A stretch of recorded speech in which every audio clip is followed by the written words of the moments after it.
Salut et bien voilà, le festival de la publicité de Cannes touche à sa fin. Ce soir aura lieu la cérémonie de clôture du festival. Alors on ne sait pas encore qui obtiendra le Grand Prix cette année. Par contre, ce qu'on sait, c'est que c'est McDo qui est annonceur de l'année.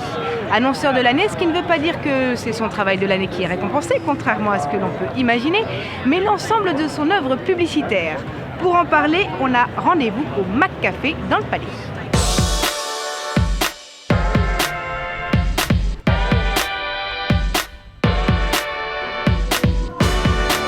Ce soir, McDonald's est annonceur de l'année. Qu'est-ce qui, d'après vous, explique ce succès et justifie cette récompense? Je crois que c'est beaucoup de travail, d'abord. Ensuite, je crois que c'est un joli mélange entre la proximité et l'observation qu'on peut faire de nos clients.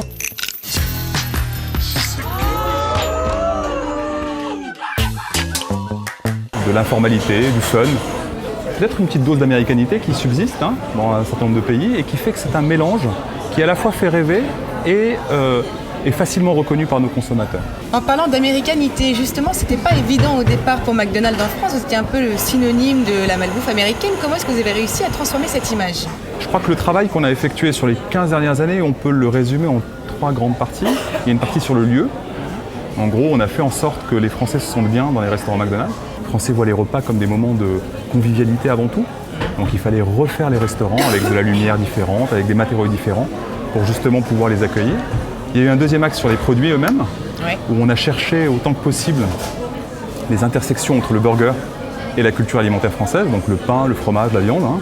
Recette à l'auvergnate, un pain doré, de la salade et une sauce au fondant de Cantal avec des brisures de noix. Et un troisième élément, en fait, l'entreprise McDonald's, pas seulement la marque. C'est-à-dire, en tant qu'entreprise, qu'est-ce que vous faites autour de vous?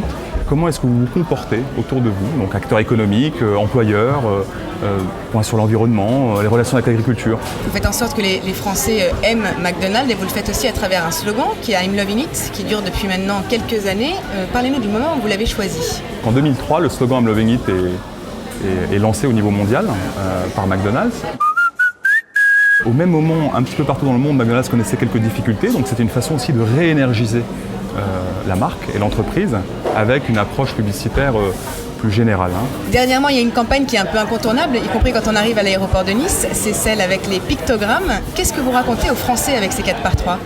Je crois que la première chose qu'on dit avec ces 4x3, et on l'avait initié déjà l'été dernier avec une campagne No Logo, qui n'avait pas de logo, c'était de rendre en fait hommage à la relation qu'entretiennent les Français avec ces produits-là. Ils les connaissent très bien. Donc on l'a fait une première fois avec un shoot vraiment très serré sur les produits, c'était en été 2012. Et on l'a amplifié cette année avec cette approche pictogramme où on est allé un peu plus dans les couleurs, dans le arty, pour rendre justice donc, justement à cette relation. Allez, une dernière question, si vous aviez un coup de cœur sur les films McDo, tout pays confondu. Le premier qui me vient à l'esprit, c'est le film du bébé.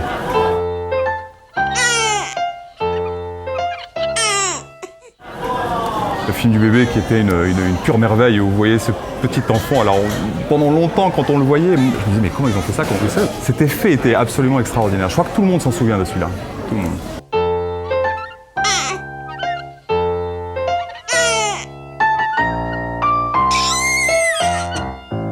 Dernier match de la semaine, dimanche, aura lieu au stade Maracana de Rio, la rencontre entre la Russie et la Belgique. Si nos voisins belges partent avec une petite longueur d'avance grâce à cette jeune équipe talentueuse emmenée par un Eden Hazard au sommet, ils sont aussi favoris en matière de publicité grâce à leur sens de l'humour décalé et leur autodérision délectable. Cela dit, la Russie n'a pas dit son dernier mot sur le terrain footballistique comme dans la pub. Le match de l'histoire en 4 spots, c'est tout de suite.